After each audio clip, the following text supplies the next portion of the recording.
Alright, now if you are a longtime subscriber, welcome back, but especially if you're new, this is not my shop. In March of 2022, Bart Komar from the Komar Project invited me out to the Midwest Tool Collectors Association show in Indiana, and we figured along the way I'd help him build a box to store his various hard drives of footage for his rather successful YouTube channel. The man is constantly filming, but it further instills why he needs a gamut of hard drives to store all sorts of both long and short form content footage. So Bart's skill set ranges from woodworking to CNC and laser work, welding, as well as some electronics, whereas I'm really just a wood guy.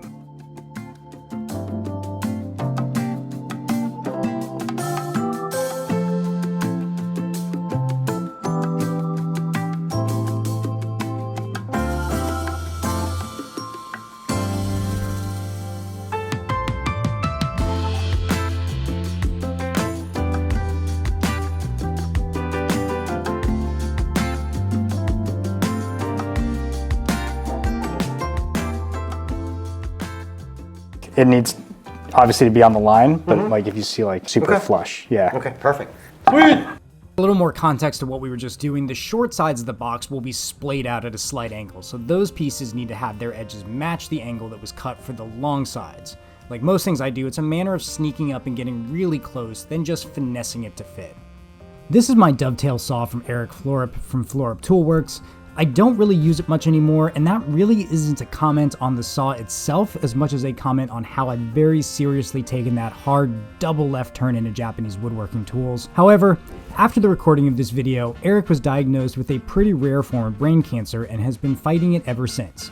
Now, Eric really means a lot to me in my woodworking journey. I ordered that saw from him when I was getting into my first dovetails, and to make the lead time more tolerable, he actually loaned me a comparable saw, and when it was time to return it, he asked me to donate it to someone else who would use it, which speaks to Eric's dedication to this community and to this craft. If you're inclined and able, I'll have the GoFundMe for Eric and his family linked in the description and first pinned comment. Yes? Yeah, Toothbrush?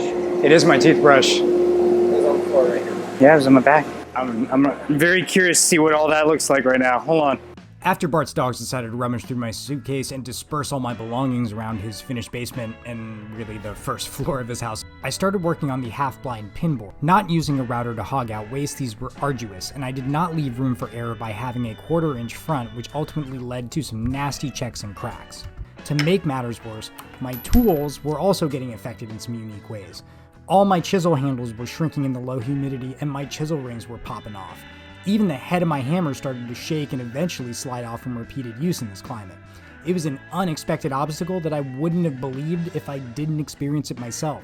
And once I got to dry fitting the first corner, I was not pleased with my work and started to accept defeat. Don't break it, please. Wait, you're not using those? Yeah.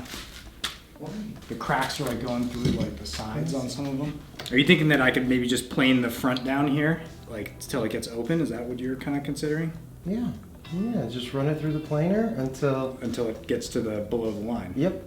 Until it opens it up, and then this will go right in there. I mean, what's the worst that can happen? Or cut these out, slide this in there, and then after it's glued up, plane this side down, because then it'll hold everything tight, right? I mean, let's try it, and if it doesn't work, it doesn't work. Yeah, let's glue these up though. Do you want to explain running, to the right? camera what you're doing?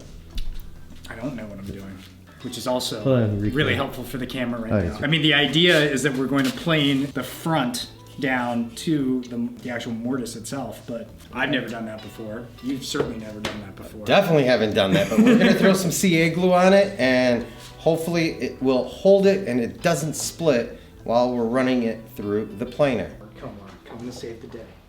Gotta say, Bart is one hell of a positive dude, and candidly, his positivity is what turned this from being firewood into a usable pinboard.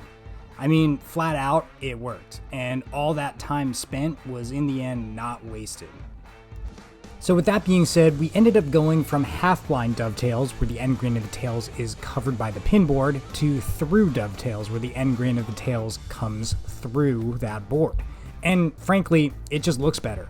With the stout material, it really reduced the bulkiness just by pulling that material off, and after some more finessing, we ultimately ended up with a box.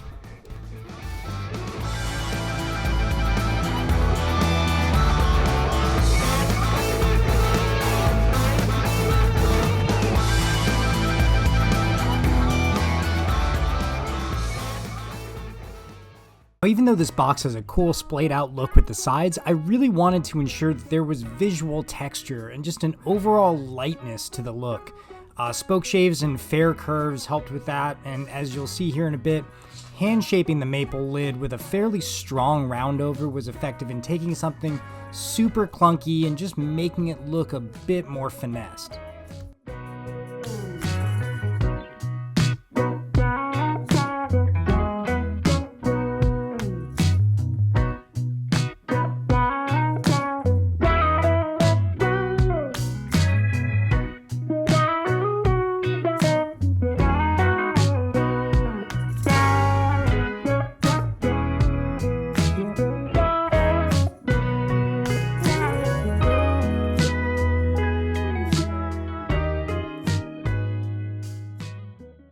You were obviously concerned that this is going to look like way too chunky. I think the idea is like we can take, you know, our pole up here and sort of transfer this down here to give it that, more subtle arch. And you're gonna have to do that without me.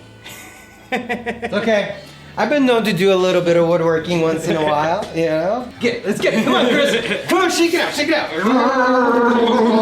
All right, guys, so we are in day 3 of the build, and Chris has gotten the box to the point where he can go home. Well, you know, all the real woodwork's done, so this is true. I'm free to leave now. There's gonna be a lot of Zoom calls in the next couple of days, just so I don't mess this thing up. You can go home. Yeah, I'm pretty much done. And don't forget the LEDs, because we gotta make this thing pop. It can't be a project without LEDs. All right, go home. And that's exactly what I did. After 3 days of milling, cutting joinery, and shaping, I left Chicago and went back home to hot, humid Florida. Go check out Bart's video to see how he ultimately integrated his tech into the box, as well as some of the finishing touches. As always, thanks for watching, and see you next time here at Cowdog Craftworks.